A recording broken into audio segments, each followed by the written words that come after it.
Hey, what's up, peoples? It's your boy PC Williams coming to y'all live again on a great Monday, 1K Sports. As y'all know, uncut, unbiased, unfiltered, and most importantly, unapologetic. Well, it's football season, man, officially. So until February, man, every Saturday and Sunday, leave us alone, ladies. Football is back in swing of things, man. I'm enjoying it. The first 2 weeks have been good. Had a couple few good games going on here, but for the most part, we're just getting started. But got a few things I want to touch on today. Week two, takeaways from the NCAA, NFL week one starting up. Can't wait to get in some of those. Giants and Jaguars, Cowboys, Panthers. Aaron Rodgers, whole lot of stuff, man. So thank y'all for tuning in. Feel free to provide feedback, man. Thank y'all for y'all support. So let's talk sports, baby. Well, we are officially done with 2 weeks of college football. Still a lot of cupcake games going on, a lot of big time teams playing, sorry teams or whatever, lower level teams. So, but for the most part, we have some good games the first 2 weeks.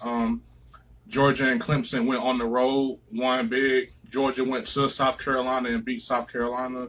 That's a big win in the hostile environment. Clemson went to Texas A&M, another tough, hostile environment. The tough place to win that. Me being a fan of Bama, I know that all too well. Going there and winning is not easy. So definitely good win by Georgia and Clemson. Me personally, I just think Georgia, they're going to run away with this SEC West, man. It's not even close. I think their biggest challenge was South Carolina. They took care of that. I think Tennessee is a year or two behind. Missouri's not that good. Kentucky did beat Florida, but I don't think they're ready to take on the Bulldogs, man. For the most part, I got Georgia winning the SEC East, man, going to Atlanta. And, of course, I picked Bama to go to the playoff and represent the SEC and win another national championship. But I definitely see Georgia at the end of that road. But Bama has a tougher road to get to them. So, just my early pick right now. Whoever's going to be in the SEC championship game is going to be the SEC West against Georgia. So whoever's going to come out of the West. But as of right now, I got Georgia winning the East going away. So, but then again, I did pick Miami to win the ACC, and they embarrassed me and made me look foolish, man, by picking them. I'm still gonna stick by my pick because anything can happen. It's a long season, but I think just outside looking in, I think Clemson right now is the runaway favorite to win the ACC. I mean, that defensive line is just ferocious, man. Just one through five. Farrell, man, Christian Watkins, all those guys, just nasty, physical, athletic guys, all on going first round, man. And, no one's talking about, the QB battle right now. We got Kelly Bryant against the kid Trevor Lawrence. They're battling right now, so that could be a big story going down the stretch. Kelly Bryant, did take his team to the playoff last year, so I definitely feel like he earned the starting job. But for some reason, no one's safe. As you all know from Alabama situation, 26-2. But hey, if someone's better, they're just better. So we'll see how that works out. So, but for the most part, college football hasn't really started yet, and so is the NFL. It's real early. Of course, college football, the games are a lot more crucial. So, every loss is, magnified times 10. So every week you're going out there battling, and just seeing what happens. So, but for the most part, everything is copacetic, man. Until a top 10 team starts losing, until we start seeing these major upsets where the 1, 2, or 3 team, gets beat. For the most part, the season doesn't start to me until October and November. That's when all the big upsets happen. You got conference play, rivalry games. Anything can happen around that time of year. So, for the most part, I'm not really seeing much to really change my opinion. I'm still holding tight on my playoff picks. Alabama, Miami, Michigan, and Washington. So, I mean, I haven't seen nothing really change my mind. Miami did get embarrassed, but like I said, it's a long season, man. You just never know what can happen and how a team can bounce back from getting beat. So, but I do want to declare a state of emergency for the state of Florida. And this is bothering me, man, because seeing Florida lose to Kentucky for the first time in like, what, 25 years? Seeing Florida State barely escape Samford after getting embarrassed by, Virginia Tech. Then seeing Miami get embarrassed by LSU, even though LSU is legit, I feel like if you're a legit team, you don't get blown out by another legit team. So yeah, LSU is pretty good this year, and they're Bama's biggest test, I believe. But the simple fact you got blown out by that team, and then you beat a small school this week, it's not. I feel like the state of Florida is an emergency, man. They gotta tighten up. I'm not a Gator fan, not a FSU fan, not a Gator fan, or Hurricane fan, but I am Floridian, and I think college football is so much more fun when Miami and Florida State are all, playing at the top of their game. So, so for the most part, I just think, Florida State, Miami, they gotta step it up, man, because we're losing recruits left and right from Florida. They're starting to go to Alabama and Ohio State and way out of the country now. So, and to me, Florida has always been one of those, those premier states in terms of football. You got Florida, Texas, and California. Then you got the Georgias and the Alabamas and stuff like that. But we've always been one of those places where, okay, we need talent. We need top-of-the-line talent. So we're going down to Florida to get it. And, with the way UF is playing, the way Miami's looking, and FSU looking, they're going to start losing more and more recruits to these big schools, man. So definitely got to tighten up, man, making the state of Florida look real bad, y'all. So, but anyways, for the most part, college football is 2 weeks old. Everything from, my preseason predictions is all standing up so far, so I don't really see, much of a reason to change my mind about anything. I think everything is just fine. My only concern is Miami and where they go, going forward. But, I did pick them to win the ACC and go to the playoffs, so I got to stick with my pick on that one. So we'll see what happens with that. But the NFL is back, in full swing. Had some great games over the weekend, some bizarre games, some really bad games, Even the opening game of the night, Eagles and Falcons was very sloppy, a lot of penalties, man. But, hey, football is back. I'm definitely happy about that, man. So, but of course, you all know the biggest story so far before we get into the, the action and everything. Le'Veon Bell is still holding out, and I don't blame the guy one bit. I don't blame Le'Veon Bell one bit, man, because if I'm Le'Veon Bell, I would make it my personal business. Like, I would make it my personal business to not play for Pittsburgh. Whatever the minimum games I got to play to get my money and have this qualify as a year, on my contract, do that. I think Le'Veon Bell, his time in Pittsburgh is up. When your offensive linemen start throwing you under the bus, it's a wrap. And me personally, I was very disappointed in what the guys said about him, Marcus Cannon and, Marquise Pouncey just saying, hey, he's being selfish and he screwed us and all this stuff like that. And my thing is this, look, if Le'Veon gets hurt, y'all not paying his bills. He plays a dangerous position. All these rule changes and all these, making the game safer, there is one position that will never be safe, and that's running back. So Le'Veon Bell has every right. He has every right to hold out and request his money because he deserves it. He plays the most dangerous position. He's the best at that position. Todd Gurley just got paid. Ezekiel Elliott will get paid after this year. So, Le'Veon watching everybody get their money, and here I am. I'm the absolute best at my position, and I can't get anything. So I definitely feel Le'Veon on that point. So do what you got to do, man, and get your money. So, because I feel like the Pittsburgh Steelers, man, they have just completely sold out Le'Veon. Like, to me, Le'Veon should be 2 years into his contract right now, into a brand new, big time guaranteed money contract right now. He should be in his second year of that. Yet we're in year number 2 of the Pittsburgh Steelers horsing around, pimping the guy, giving them these little one year work it out deals. Me personally, I don't like that. I think Le'Veon Bell is the best running back in football. I'm saying that from an unbiased standpoint.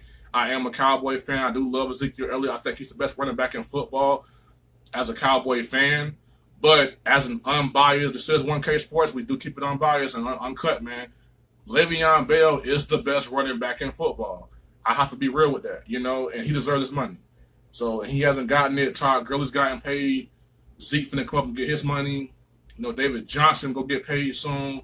Kareem Hunt will get paid in a couple of years. So, and the best running back of this last few years hasn't got paid. So, let that sink in. But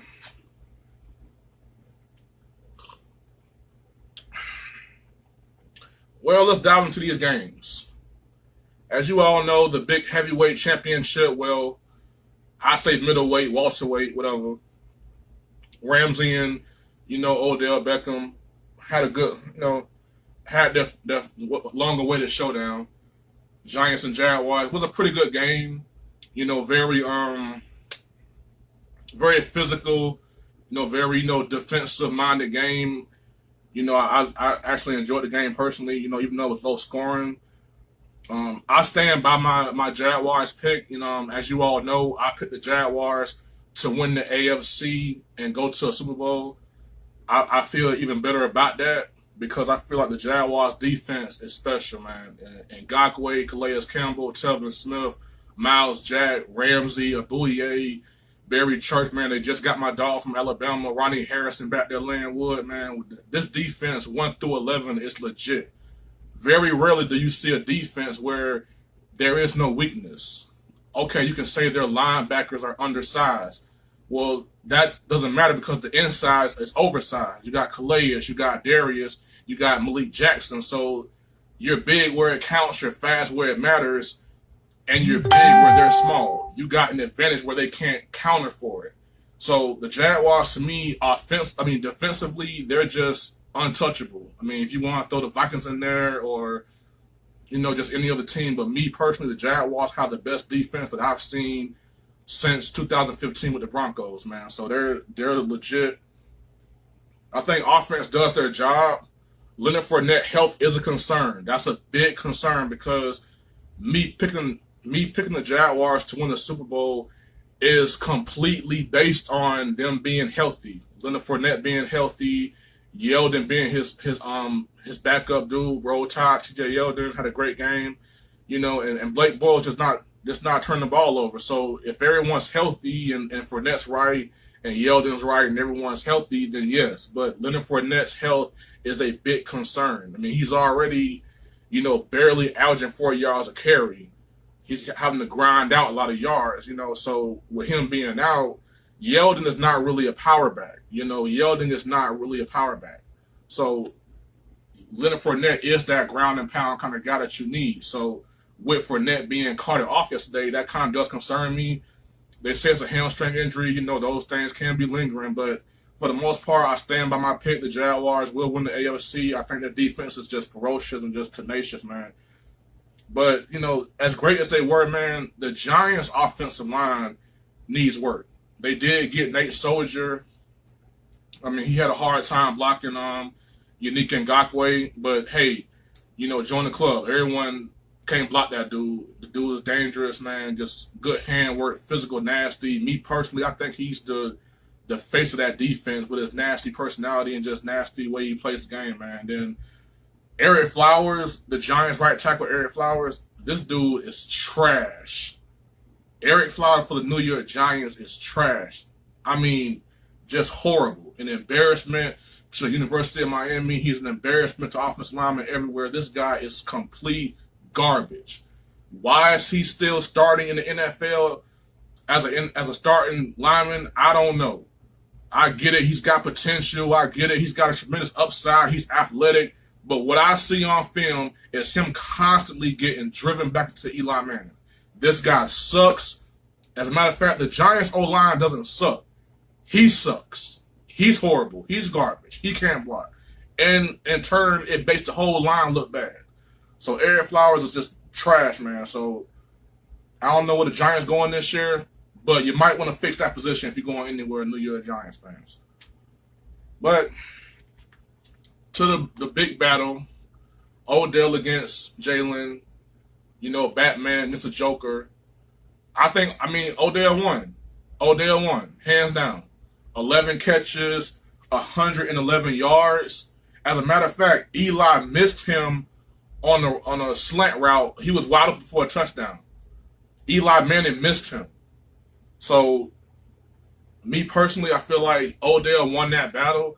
I feel like Jalen got a little bit exposed yesterday. He's going to struggle with shorter, faster, quicker receivers. Now, Jalen can match up with the Julio Jones and the AJ Greens and the Brandon Mark, just those big physical receiver type guys. But the Antonio Browns, the Odell Beckhams, they're going to give him trouble. Even the Patriots receivers are going to give him trouble because he's going to struggle with those short, quick guys. So it's not going to be easy. It's not going to be, Ramsey, to me, I still got him win Defensive Player of the Year. I picked him to win Defensive Player of the Year.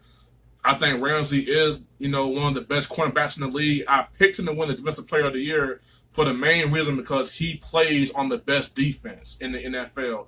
And he's going to have so many opportunities to make plays, to get interceptions and scooping scores and tackles and everything like that. So I picked him to win Defensive Player of the Year. But there is a chink in his armor. There is something about Jalen Ramsey's game that was exposed in the game with the Jaguars, against the Giants. He cannot cover. Well, he can cover, but he's going to struggle with short, quicker receivers. And it happens. The bigger the corner you are and the smaller the receiver, the more you're going to struggle. Now, you can match up with Julio Jones and those guys because you're 6'2" or 6'3", and they're 6'2", 6'3". But against a guy like Odell, where he's smaller, quicker, more agile, you're going to struggle with that. So I think Ramsey did kind of get exposed a little bit with that. But to me, he's still one of the top cornerbacks in the league, and he's still my pick to win Defensive Player of the Year. So it's going to be a long season, man, but definitely something to keep an eye on going forward in the playoffs because, you look in the AFC, you got Tyreek Hill, you got the Patriots receiving core, you got those guys are going to be, fast. So me personally, if I'm Jacksonville, I'm hoping I don't see the Chiefs in the playoffs because Tyreek Hill, to me, is becoming a top receiver in this league, which I'll get into later on. But that's definitely something you want to keep an eye on. Jalen struggling with smaller receivers. Other teams are going to. NFL is a copycat league, so guys are going to see that and figure it out as time goes on. But for the most part, Jaguars are still my pick to win the AFC. Nothing's changed, so everything's all good. But keep an eye on that Ramsey covering small receivers, man. Well. We get to the most difficult part of my show. As you all know, I'm a Cowboy fan. But hey, this is 1K Sports. I gotta do my job. I gotta talk it how I live it, man. I gotta walk it how I talk it. So the Cowboys, man, as nicely as I can put it, I'm not trying to get banned from the country club or the barbecue places or anything like that. So as nicely as I can put it, as nicely as I can say it without getting banned from all Cowboy parties, offensively yesterday, the Dallas Cowboys looked pathetic yesterday. Offensively. I mean, no creativity, predictable. I mean, even the one thing we can do somewhat right, we stopped doing it. I mean, I was just simply embarrassed. Our offensive line, our biggest strength, looks like we just look bad. And to be honest with you, I think Dak Prescott might be playing for his job. Because there's this big notion that, he's guaranteed to get this big old fat contract next year or something like that. He's guaranteed to get this big deal because everyone else is getting it. Well, here's the thing about that. Kirk Cousins, to me, is not a great quarterback. But he put up enough numbers and did just enough to make you think he is. Dak Prescott can't even do that part. They all want to point the finger, Dez Bryant, he ruined Dak Prescott, his big personality. Well, Dez Bryant's gone, man. Dez Bryant is gone. The excuses are over with. Yes, Dez Bryant is still posting on Twitter. Yes, Dez Bryant was an issue. But Dez Bryant is gone. And I said this. I've been saying this. With Dez Bryant gone, we're going to see the real Dak Prescott. Now, I'm not going to blame it all on Dak Prescott. He's not a great thrower of the football. He's not. He's not a great thrower of the football. He's not exactly, what you envision being a great quarterback. He's a great leader. He has great intangibles. I love his story. I'm very familiar with the story. Mom had breast cancer. My mom died of breast cancer. So, I feel, his story touches me. It hit home for me, But just, but Dak Prescott as a thrower of the football, as a quarterback, he's not that great of a quarterback. All the other things you want in a quarterback, yes, he is all that. But the one thing you need your quarterback to do is throw the ball. He's not particularly great at that. And it showed yesterday. Now, offensive line. We lost Travis Frederick. He's going to be gone for a minute. Autoimmune disease. I don't know how serious it's going to be, if he's going to come back, when he's going to come back. But that's a big loss. And any offensive lineman, anyone that played football and played O-line knows this. Your center is your heart and soul of your line. I don't care if you got 2 All-American tackles, you got 2 All-American guards, All-Pro, whatever. If your center is not halfway decent, it won't matter. You can't hide a bad center. You can't hide trash at that position. And Travis Frederick is the best in the business. He's the best center. You want to say Alex Mack or Jason Kelsey from the Eagles, fine. But Travis Frederick is the best and most valuable center in the NFL. And we miss him clearly. Now, Joe Looney is doing okay. He's not Travis Frederick, but our best plays were when he and Zach Martin were pulling. Now, Zach Martin is solid. He's the best right guard in football. That's not a discussion. That's simply done and over with. He's the best right guard in football. He's reliable. He's the man. Lyle Collins, he needs more work. Tyron Smith, I think if he, oh my God. When he was drafted, I said to myself, he can be really great if he wants to. He can be an all-pro if he wants to. And apparently he wants to because he's been those things.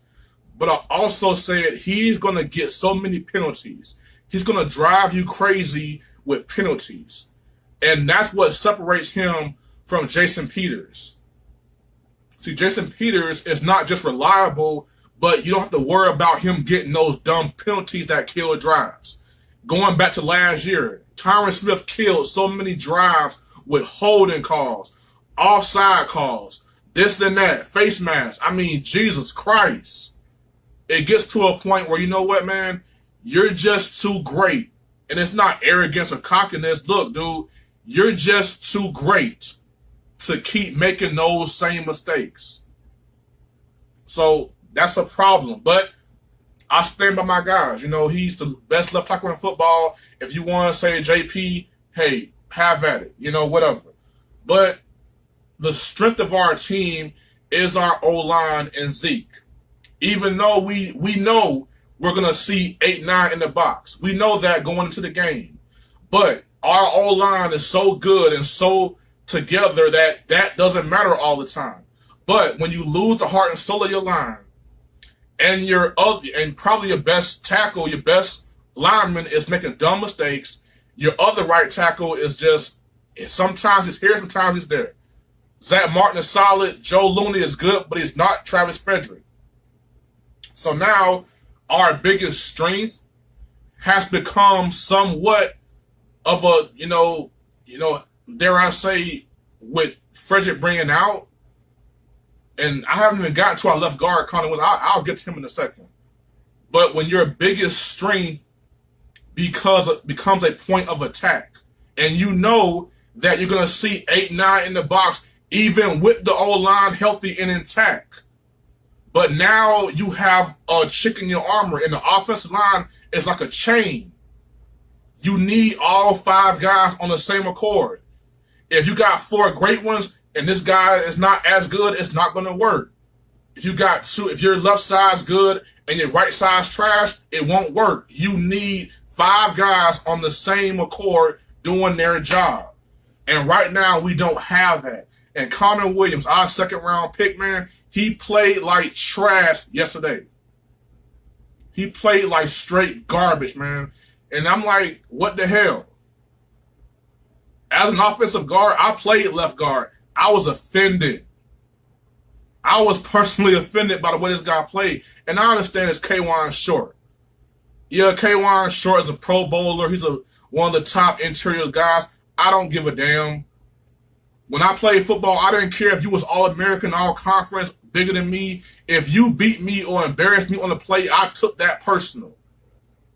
Connor Williams didn't take it personally yesterday. K'Wan Short does not like you. He is not your friend.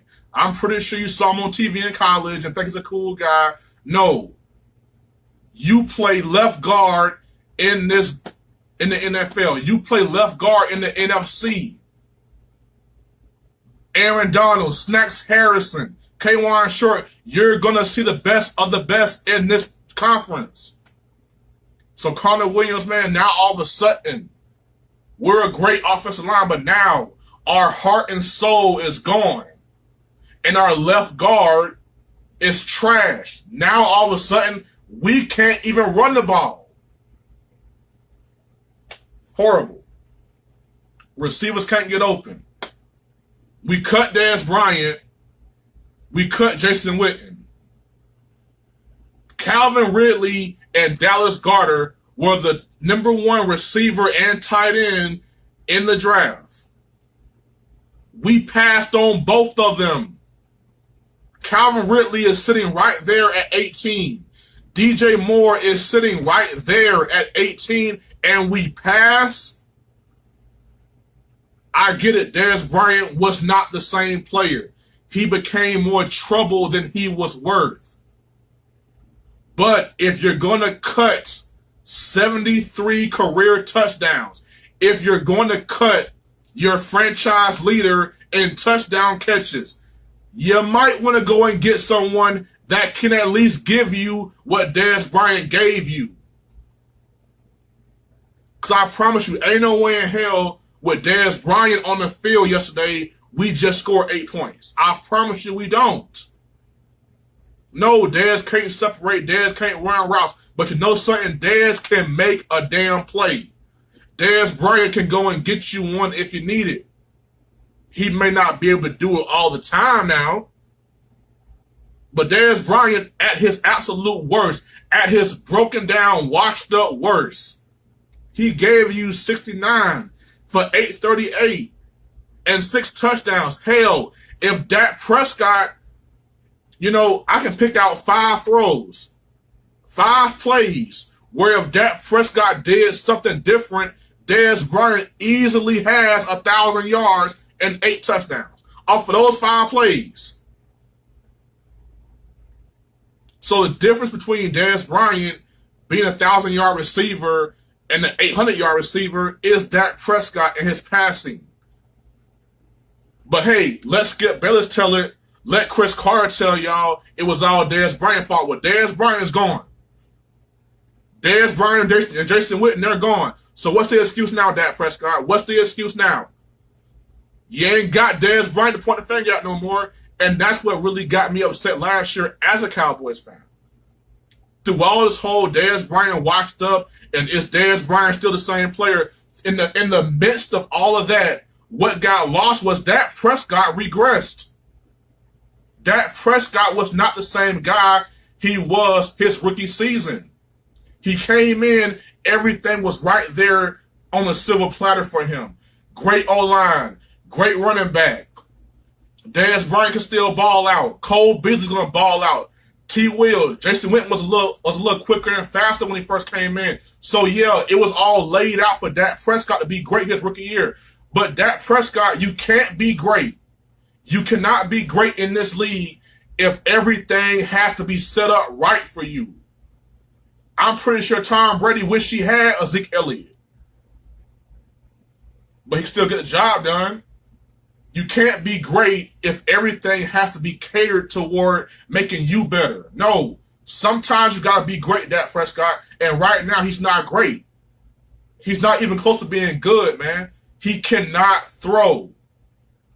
No one respects our running game. Everybody and their mama is in the box. They're putting 8 guys in the box, and they're putting their DBs one-on-one with your receivers. They're daring you to throw the football. They're saying, Dad, we're one-on-one. We got more guys in the box than your linemen can block. You got 5 linemen. You got a tight end, that's 6 linemen. We got 9 guys in the box. You're going to combo block some guys. We got more than you can block. They're daring Dak Prescott to throw. They're saying, Dak Prescott, please throw the ball. Please. We're giving you one-on-one coverage across the board. They don't respect the passing game. Which further proves my damn point. Which further proves my point that Zeke Elliott is the most valuable running back in the NFL. I didn't say he was the best. I didn't say he's the best. But he's more valuable to his team's success than any other running back. Le'Veon Bell is at home chilling. James Conner went out there and put up the same numbers. So guess what? System? I don't know. But one thing that Zeke doesn't have a Tyreek Hill. Zeke doesn't have a Julio Jones. As a matter of fact, all the top running backs, I'll run through them. Le'Veon Bell, he got AB. He got Juju. He got the road dog Jesse James. He got Big Ben for a quarterback. Todd Gurley, he's got weapons all over the damn field. His quarterback is the #1 draft pick. His offensive coordinator is a freaking genius. David Johnson has a first ballot Hall of Fame receiver on the outside. Hell, Saquon Barkley got Odell Beckham. Kareem Hunt got Tyreek Hill. Can you imagine? Just give Zeke Elliott some room. Just get Zeke a receiver, man. Just go get anyone that can just beat man-to-man coverage and catch the damn ball. Zeke Elliott is by far the most valuable running back. He doesn't have those luxuries. Zeke Elliott doesn't have Big Ben at quarterback. He ain't got AB at receiver. He doesn't have Fitzgerald at receiver. His OC is predictable, not creative. We don't use Zeke right. And on top of that, we got the nerve to abandon him yesterday. Even with all the trash, even with all the BS going on up front, the man still had 70 yards. Now, I'm not bragging on that, but come on. The way, if you watch film of the game yesterday, man, there is no way the guy should have got 50 yards. This further proves my point, man. And with all that being said, the Cowboys lost 16-8. Now, what do I take from that? The defense is damn good. And I've been saying this from all summer to now. When healthy and not suspended, our front seven is close to great. DeMarcus Lawrence, David Irvin when he comes back, Randy Gregory when he's healthy, Sean Lee, Jalen Smith is back. Jalen Smith is back healthy. He's back to being that top 5 pick he should have been. Let's go. Mike, what's up, man? Mike Frazier, y'all.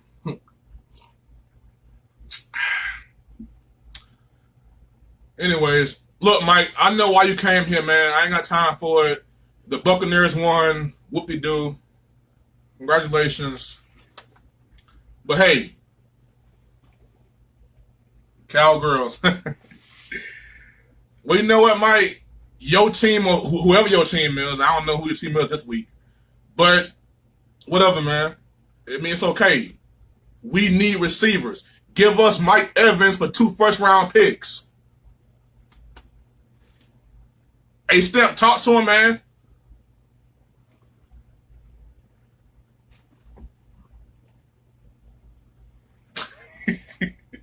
No, Mike. Real talk, man. 2 first-round picks for Mike Evans. Real talk.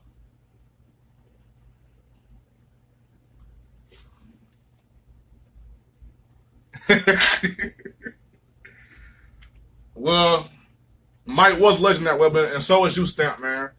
But like I said, Mike, man, you know what our problem is, man, and you don't want to pull the trigger. You call your boy David. Tell him to call front office Mike Evans for 2 first-round picks. All right, come on, man, do it. Why not? Oh, you scared y'all get beat if we get Mike Evans, right? Yeah, right. But like I was saying, man, our defense really is not that bad. Now, Gregory got a concussion, and I heard through the grapevine that he might be getting suspended. So, I don't know. But we have been pretty good without Gregory and his off-the-field stuff going on, because I go into every year just assuming that he won't play because he's always in trouble. You know, man, Jerry got money. We'll double the price. Just give us Mike Evans, dog. All right? He does cocaine, Mike. Y'all knew that? Mike Evans got drug problems, Mike. Y'all want a liability, man. Give him to us. He got issues. He beat some women and stuff too, Mike. Just so y'all know about your star receiver. He beat some women and he does drugs. Do y'all really want that distraction, man? Give it to us, man.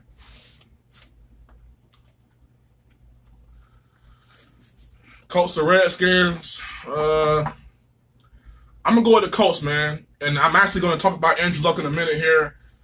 I feel like the Colts, man, somebody just got to go in there and do a makeover with that front office, man, because if you just give Andrew Luck something to work with, man, he got T.Y. Hilton, man, but give him an offensive line, man. Hell, just give him an offensive line, and he'll go there for you, man. Like, I think Andrew Luck is special.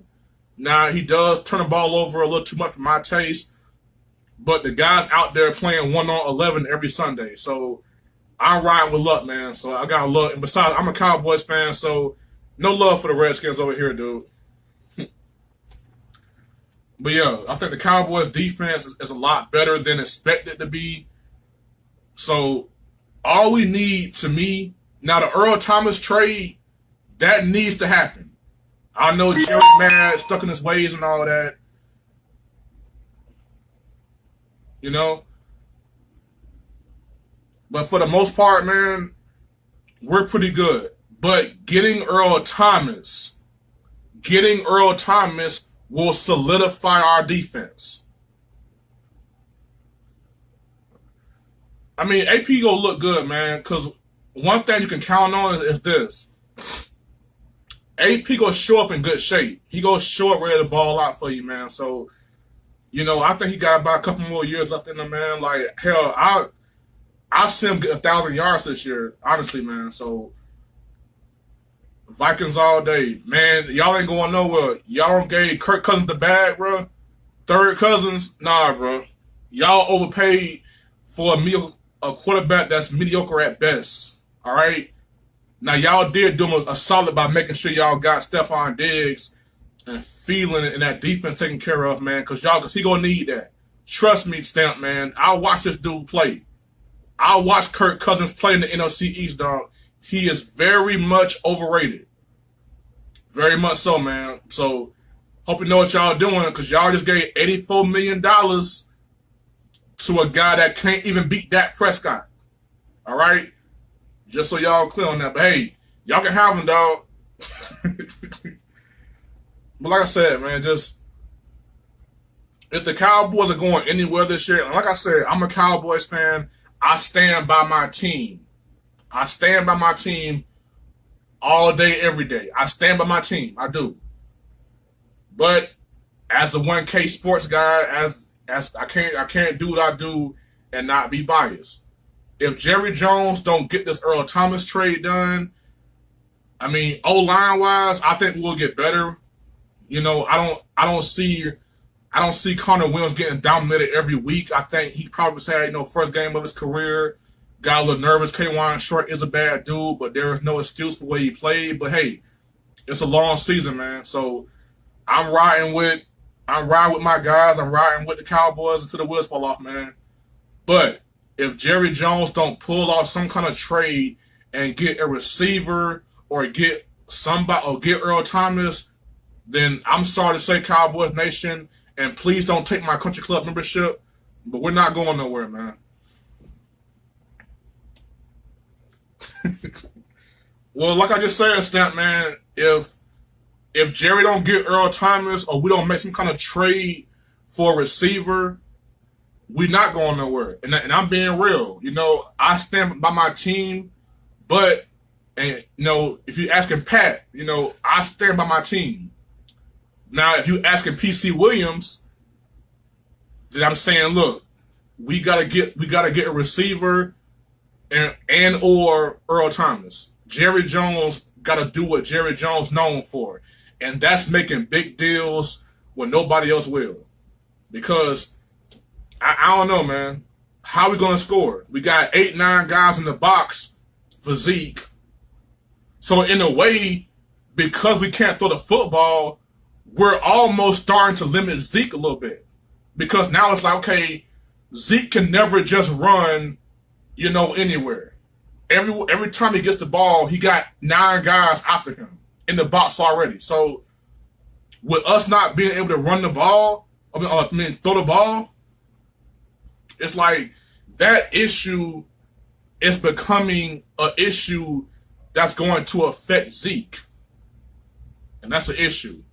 Because Zeke all we got, man. He all we got as of right now.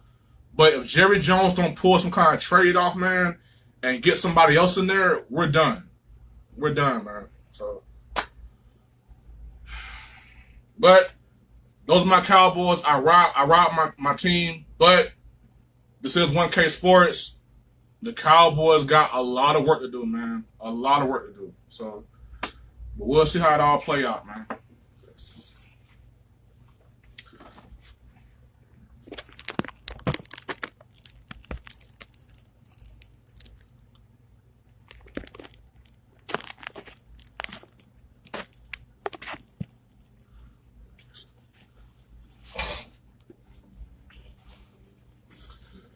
All right, y'all, had to do a little adjustment. Sorry about that, But anyways, I did it, okay? I criticized the Cowboys. Mike, it's a long year. It's a long year, Mike. I mean, what you want to do, Mike? I mean, y'all won yesterday. You're 1-0. With the way y'all roll, man, you might be 1-15 by the end of the year. Because you know what, Mike? While you're sitting there laughing, y'all got a big problem. Because Ryan Fitzpatrick has all of a sudden become Ryan Fitzpatrick. He's going out there throwing 5 touchdowns, scoring touchdowns, pumping his fist, everyone loving it. But you got a very expensive, very troubled Jameis Winston finna come back. I mean, do you put Jameis in the game and ruin everything? Do you fall for the Fitzpatrick trap and start him and lose about 5 in a row?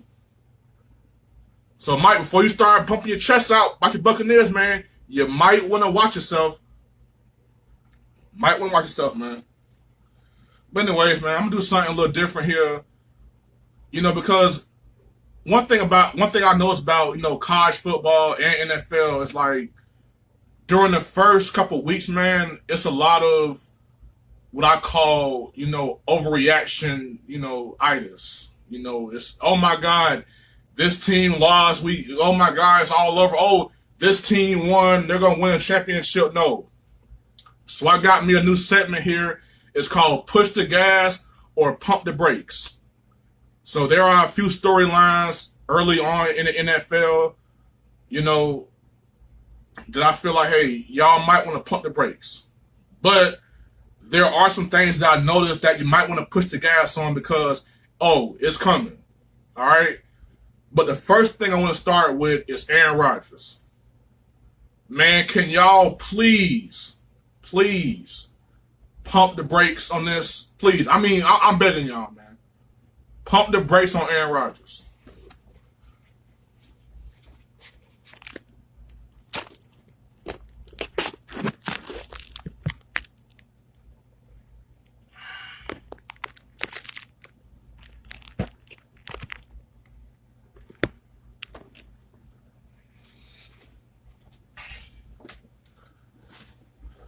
All right, y'all. Anyways, like I was saying, pump the brakes on Aaron Rodgers. Okay, he had a good game. He had a great game last night. You know, came back, 3 touchdowns in the fourth quarter. Aaron Rodgers did what Aaron Rodgers did. He do what he do. He's a bad man. He came back, beat the Bears, who are pretty good this year. I'm not gonna lie. Khalil Mack and that defense, man, they're gonna turn some heads this year, man. I think they ran out of gas, and Aaron Rodgers came back and put it on the man like he always do. But pump the brakes. Aaron Rodgers is not the GOAT. I've been over this already on my previous podcast. Aaron Rodgers is not the GOAT. He's not even the best quarterback playing right now. That's Tom Brady. Please pump the brakes, man. Last night was last night. Another Aaron Rodgers. Okay, Aaron Rodgers beat the Chicago Bears. He always beats the Chicago Bears. He always does that. The Bears had Aaron Rodgers down. He came back and beat him. Oh, my God. Stop me when we get to the end. I mean, geez. Yes, Aaron Rodgers is a bad man. But he's not even the best quarterback playing right now. He's not even, in my opinion, the second best. Aaron Rodgers, to me, man, like, I'm not saying he's overrated. I'm not saying that. I'm just saying he's overstated. He's not overrated. He's overly stated as this and that. So, I don't know.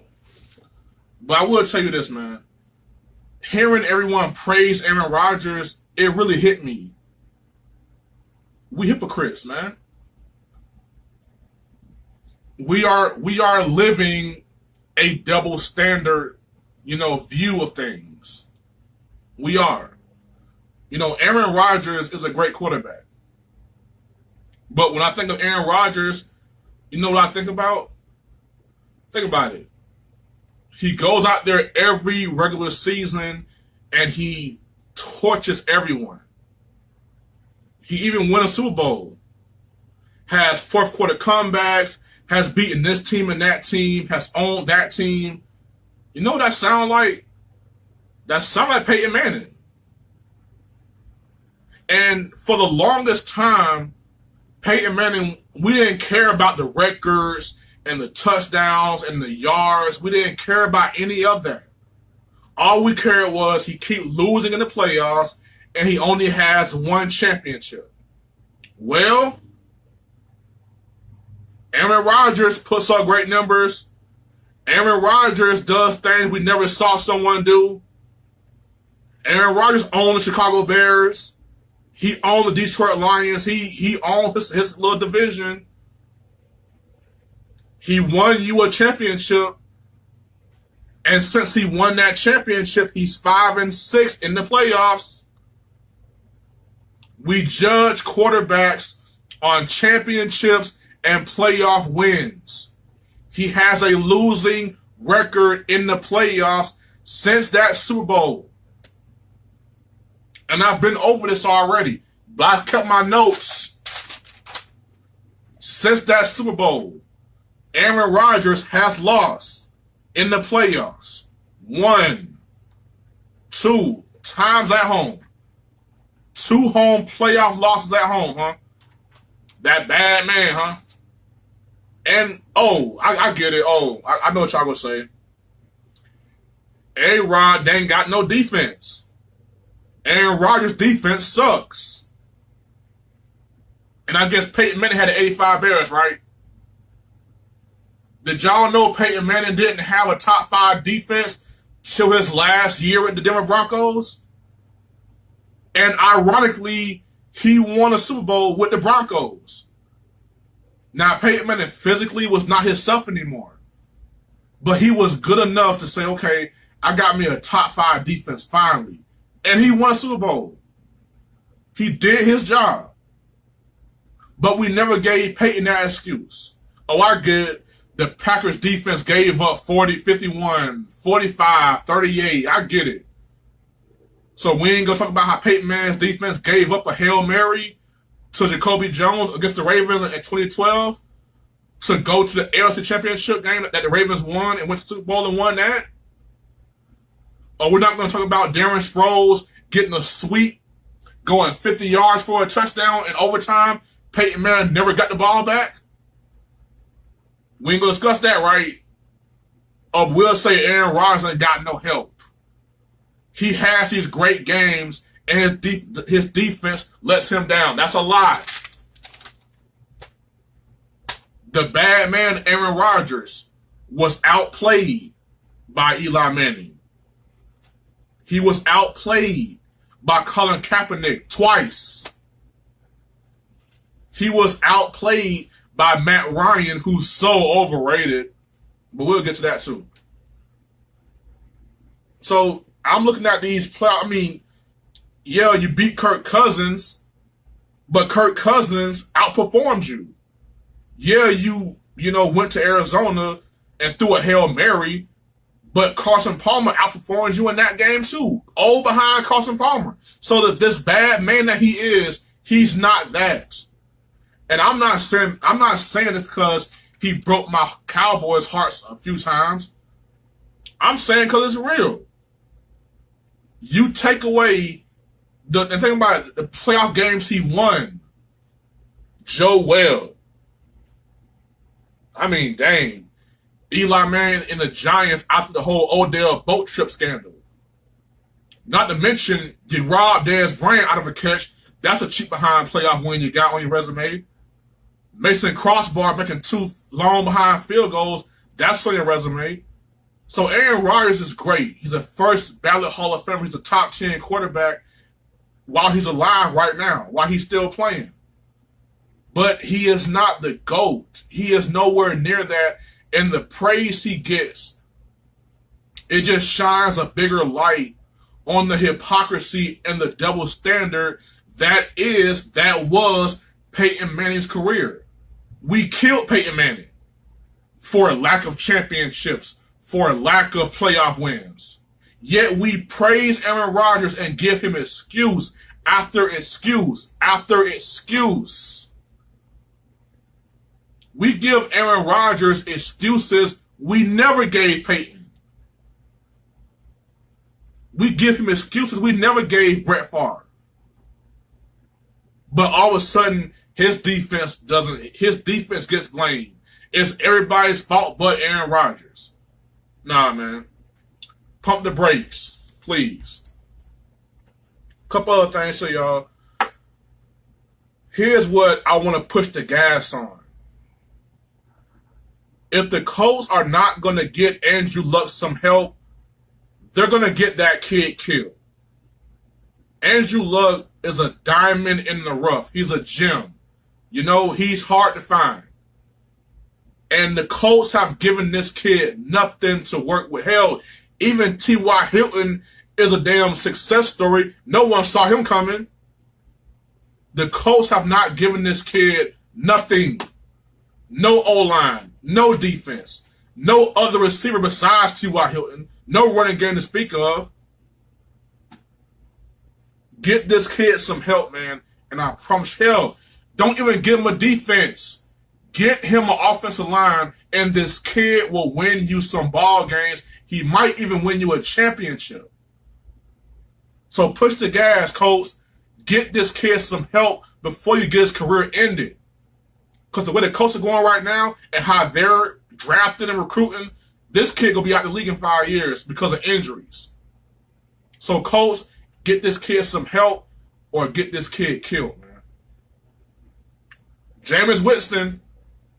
Uh-oh. So Ryan Fitzpatrick had a game of his life yesterday. I mean, looked great. Now all of a sudden, here's the issue. You got Jameis Winston, who's very talented, very troubled, can be good, can be great at times. Had a great rookie year. Team was 6-10. Had an all right second year, 9-7. Last year was just horrible all around the board. Just horrible. So now you're sitting here and you're like, hey, we got Mike Evans, we got Deshaun Jackson, we got OJ Howard, Roll Tide. It's like, hey man, we got a stacked offense, and we got Gerald McCoy on defense, we got Devontae David on defense. We might can do something here over these next few years if we don't pay Jameis Winston. So I feel like Jameis, with the trouble he brings and his up and down, interceptions, getting suspended, all this and that, and you see Ryan Fitzpatrick, who's not as good as Jameis, but he's got Mike Evans happy, he's got Deshaun Jackson extra happy, OJ Howard loves him. I mean, I don't know. Because Ryan Fitzpatrick just might be the guy that says, you know what, maybe we're better off going cheaper. Maybe we just don't need Jameis. Maybe we just shouldn't pay him. Let's go find some quarterback that needs us, or let's draft some quarterback who needs us, and let's bring him in here. Now, I don't see that happening, because if you're going to get rid of Jameis Winston, then you have to find a replacement, because the guy is talented. The kid can play. But his up and down roller coaster of a lifestyle that he lives, the interceptions, the up and down, we don't know. So that could be an issue. But I'm saying, me personally, push the gas. Keep starting Fitzpatrick. Make Jameis sweat a little bit. Maybe to make him appreciate what he has. I don't know. But I'm saying, hey, push the gas on Ryan Fitzpatrick. Push that gas, baby. The Chiefs, oh man. The Chiefs just might have the most dangerous offense in the NFL. I don't know. Y'all, okay, Julio Jones is a bad man. Roll Tide. Odell is a bad man. AB is a bad man. DeAndre Hopkins is the man. But Tyreek Hill is dangerous. And I saw the game yesterday, man. This guy has been working on his route running too. So he's not just a deep threat home run hitter no more. This guy is a full-blown receiver, punt returner, kickoff returner guy. This is a dangerous kid. He's not even 25 yet, man. Tyreek Hill is a dangerous man. Kareem Hunt is dangerous. Travis Kelce, to me, is right there with Gronk. Now, Gronk is better, but that next guy is Kelce. And he's coming. He's coming. Now, Watkins, I don't know. Because I feel like Tyreek Hill is a much better, and at this point, at this time right now, a more cheaper Sammy Watkins. I don't think Watkins is a good fit for the Chiefs. Hell, to be honest with you, I think they should have gave his contract to Darius Bryant. That should be Darius Bryant playing with Tyreek Hill. That's just me. But other than that, man, I know Mahomes is a kid, and I'm going to say pump the brakes on a couple of these other young quarterbacks, but with Patrick Mahomes, he's in the perfect system with the perfect coach, with the perfect weapons. You got a safety blanket in Kelce. You have a home run hitter in Hill. You have a running game with Hunt. Defense going to do whatever they got to do. But the Chiefs' offense is going to win them some games this year, man. And don't be surprised if they get in the playoffs with this offense. It's going to be scary. Tyreek Hill can change a game with one drop of the hat. One ball hits his hand, he can change the game. So, and he's due for a big payday coming up soon, too. So be looking out for that. But I need y'all to pump the brakes. Now, push the gas on Andrew Luck. Push the gas on Jameis. push the gas on the Chiefs offense being dynamic as all outdoors. But pump the brakes on the whole Matt Ryan is overrated. I get it, man. We all love Jalen Ramsey. But come on. Matt Ryan is not overrated. The guy had 5,950 yards passing last year with 20 touchdowns. Now, any other quarterback, we call that a great year. For Matt Ryan, we call that a disappointment. Oh, really? Well, that's not overrated. You forget just 2 years ago, he was the league MVP and had a 25-point lead in the Super Bowl. You forget just last year, he's got 4th and goal on the Eagles 5. He's got the best receiver in the world one-on-one on a fade route. He threw a good ball. Julio didn't catch it. So pump the brakes on Matt Ryan being overrated. Stop it. Jimmy G, Pretty Boy, Macaroni. He's not a great quarterback just yet, man. I see the talent, but I see the problems. See, everybody was so caught up in the 6-0 last year that no one took the time to pay attention to the 5 interceptions and the turnovers. I get it. Jimmy G is a good kid. Will he be great? I don't know. For all I know, he could just be another Tom Brady backup. For all we know, for all I know, this guy could just simply be another Tom Brady backup that went somewhere and got a nice contract and didn't quite pan out. The jury is still out on Jimmy G. We just don't know what he's going to be. Deshaun Watson, pump the brakes. Believe me, I know how great this kid is. I lived through some of his best moments. Jeez. But stop it, man. Bill O'Brien's a pretty good coach, close to great. But Deshaun Watson, man, you know what Deshaun Watson is to me? Deshaun Watson is Jameis Winston without the trouble. But he gives you that same great production, but he gives you those same turnovers, those same fumbles, those same this and that. So I'm saying pump the brakes. Now, between Jimmy G and Deshaun Watson, I like Deshaun Watson's future a lot more than I love Jimmy G's on. Now, Watson, guys, stay healthy. He's had 2 ACL injuries, one in college, one in the pros. So look out for that too. But if he can stay healthy, I like his longevity over Jimmy G. Now, Jimmy G is nice with it. He out here dating porn stars and doing all stuff like that, living the Hollywood life. But I think Kyle Shanahan just might be a bit overrated. You know, everyone's saying that, oh, he's an offensive genius, and he just might be. But I don't see him working this out with Jimmy G, especially if you don't have any weapons. You know, he's not Tom Brady where you can get myself and my Uncle Otis, we go out there and receive for Tom Brady. He make us look good and go to the Pro Bowl and win a championship. No. Jimmy G needs help around him. Then we'll see. But for the most part, pump the brakes on Jimmy G. He has not proven nothing to me just yet. Or Deshaun Watson. Now, could they be great in the future? Yes, they can. I see it in them.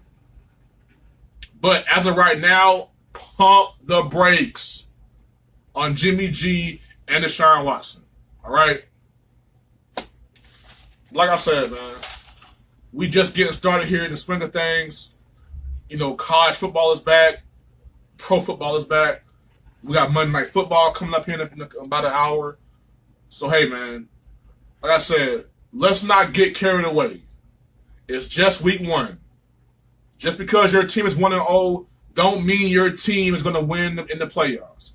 My team started 1-0 last year, and we missed the playoffs. So, pump the brakes, push the gas, pump the brakes, do what you got to do, man. But be careful when you're pumping the gas and pumping the brakes, man. So, like I said, I stand by my pick so far. Everything pretty much checks out with NCAA and the NFL, man. So, everything is cool.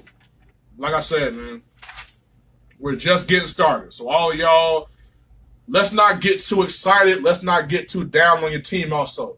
Stay even killed, man. The season just getting started. It's gonna be a long, prosperous season. I can't wait. Looking forward to it, man. Go Cowboys, roll tide, man. This 1K Sports, man. Like I said, uncut, unbiased, unfiltered, unapologetic. Peace, y'all.